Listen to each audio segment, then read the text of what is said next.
We have 2 arrows coming from -2. And our x values here are apple, blueberry, blueberry, cherry, blueberry repeats. So that's not a function. Okay, so on the bottom of this sheet, we're going to do some you-dos. If you are caught up with writing, you can go ahead and start.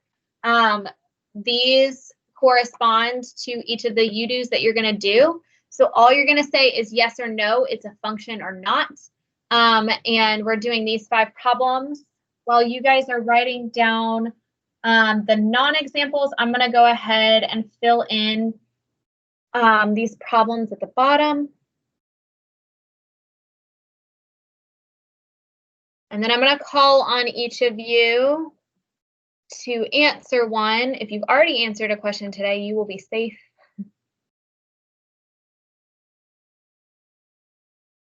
Okay, and if you don't know, that's okay. Still answer and we'll work together to figure it out.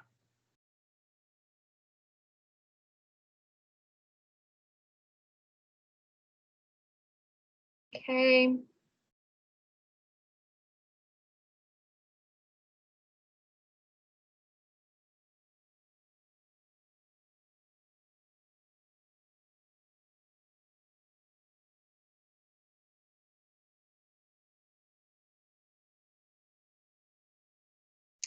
We have a little exponential function and number 5 and a hyperbolic function or hyperbolic relationship and number 4.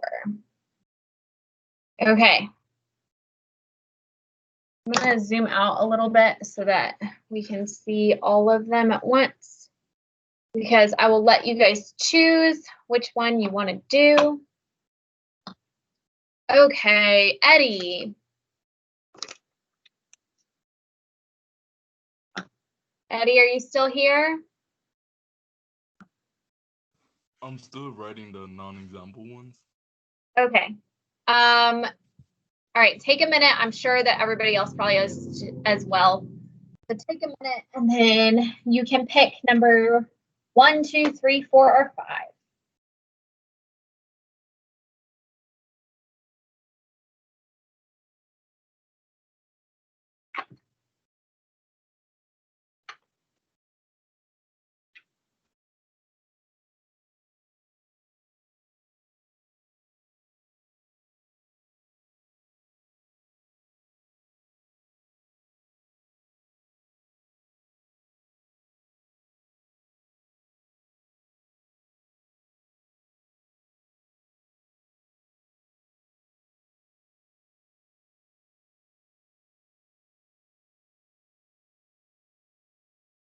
Okay, Eddie, let's go ahead and move on to the you-dos because we don't have much time left and we still got to do the back of this sheet. So Eddie, pick a number and we'll go through it together and you can get back to writing down the non-examples when you're done. I guess 2. Okay, we'll do number 2.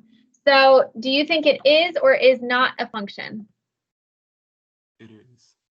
Huh? It is. Yes, why? Because it doesn't have more than 2 x values that are the same, that is pointing. So it shouldn't have any x values that are the same. So 1, -1, 5, -2. Those are all different x values. Okay, 1 and -1 aren't considered the same because one has a negative sign. Okay, so that is a function. Very good. Peyton, can you pick one of them for me? Where? So we have numbers 1, 3, 4, or 5 left.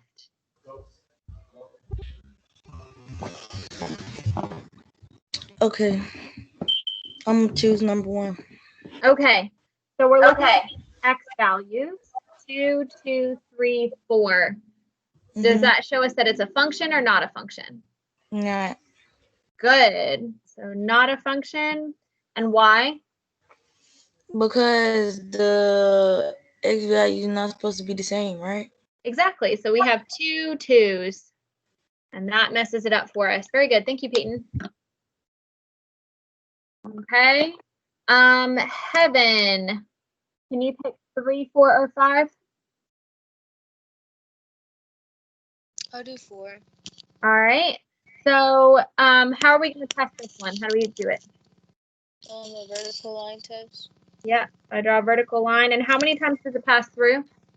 2. Yeah. So is it a function? No. Perfect. Excellent. Nakaya, can you do 3 or 5 for me?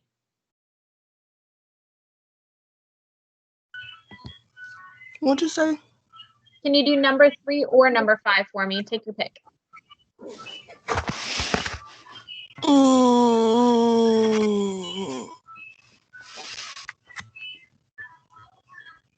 I don't know. We'll just pick one. Either one. Number 3. Okay, so number 3. So we have a map here. And for our maps, it is not a function if it has more than one arrow coming from an x value. So does that happen in number 3? Yes.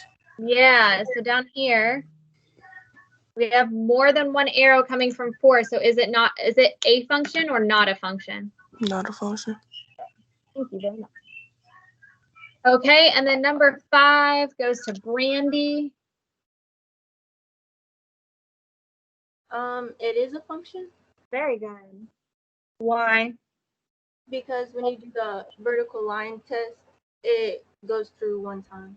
Yep. So anywhere I put a vertical line on this function, it only goes through one time. So it passes the vertical line test. Excellent. Thank you, guys. All right. Thank you to everybody who helped out with those UDOs. And if you didn't get them all copied down, that is okay. I will repost a copy of all of this on Canvas so that you can see. So we're going to go ahead and flip over to the back. Okay, and we're going to talk a little bit about function notation. Okay, so function notation names the function, all right, and shows the input.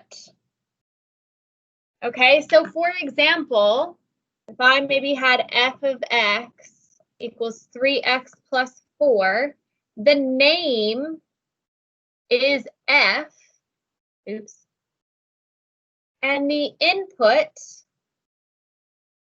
is x. Okay, what questions do you guys have about that?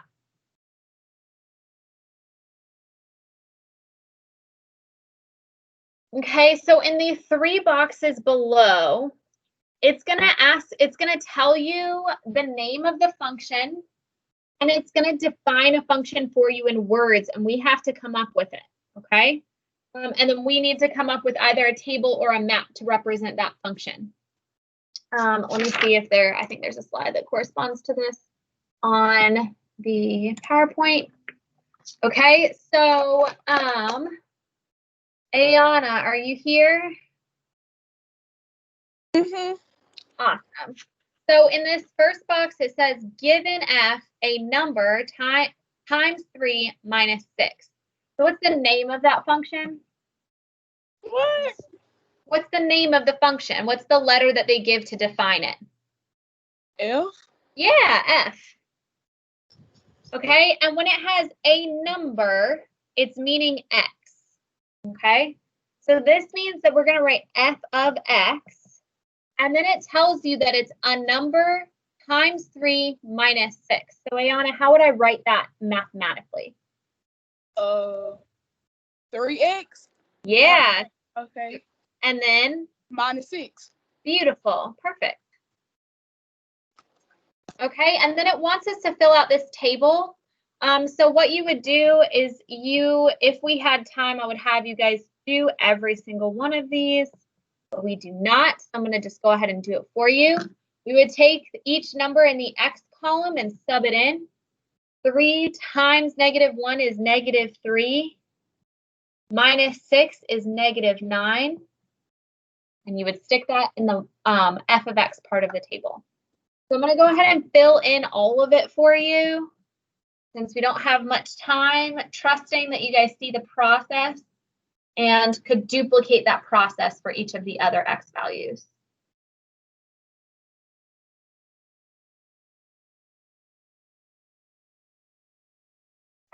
Okay, Destiny, are you there? Yeah. Okay, so in this next one, what letter did they give to name the function with? G. Perfect. Now it has a number written, which means it's going to be g of x. It's referring to x. And then it says squared plus 2. So I'm taking x and I'm squaring it and then adding 2. How do I write that out mathematically? I honestly do not know. So first we need to take x. And what does it mean to square something? Square root. Not the square root, it's the opposite of that. We put a little 2 up here. It's the power. Isn't And then it- how do I write plus 2? You add 2. Yep, perfect. All right, and I'm going to give you values since they didn't give us any for this.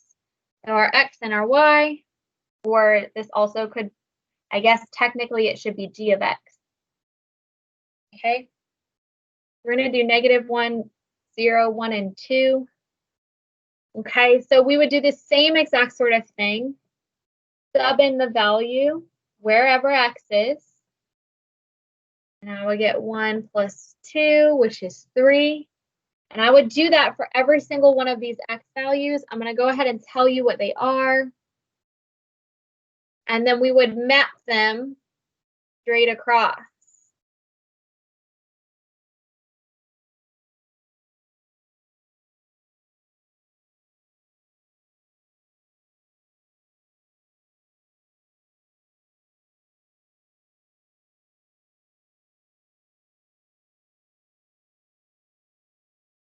Okay, and then the last box,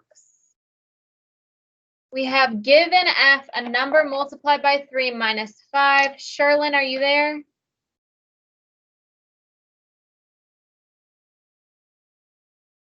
Sherlyn? Okay. Zion? Zion, are you still there?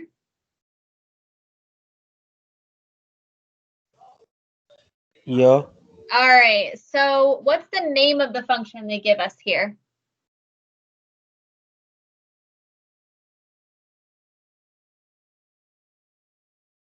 So here it says given g, so we named our function g. So what are we going to name our function in this box?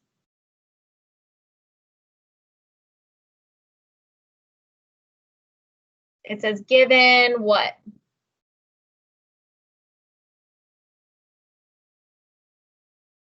I was on mute. My bad. Oh, it's okay. I said F. Yeah, perfect. F, and then again, it has a number here. That number that we're referring to is x, because it could be any number. And then it says we're going to take that number and multiply it by 3 minus 5. So how do I write that mathematically? 3x minus 5. Perfect. Okay. And then it wants you to sub in these x values to get them in our table. We would have f of -1, 3 times -1 minus 5, which gives me -3 minus 5, which would result with -8. So we would have -8. If you did this process for 0 and 1 and 2, you would have -5, -2, and +1 in it. Okay, so those are all of the examples that we did together. Now, if you look in, let's see. Oh, it goes through each of those on its own. And then at the very end, it gives us 6 little things to do. And these are on the now try this section at the bottom. So I'm going to ask you for number 1 to find f of -1, and f is defined right here. And, oh, my screen froze. Okay, there we go. So we have f of -1. I'm going to change it up. I want you to find g of 2. And then what's f of x? And then maybe we'll do g of 3x.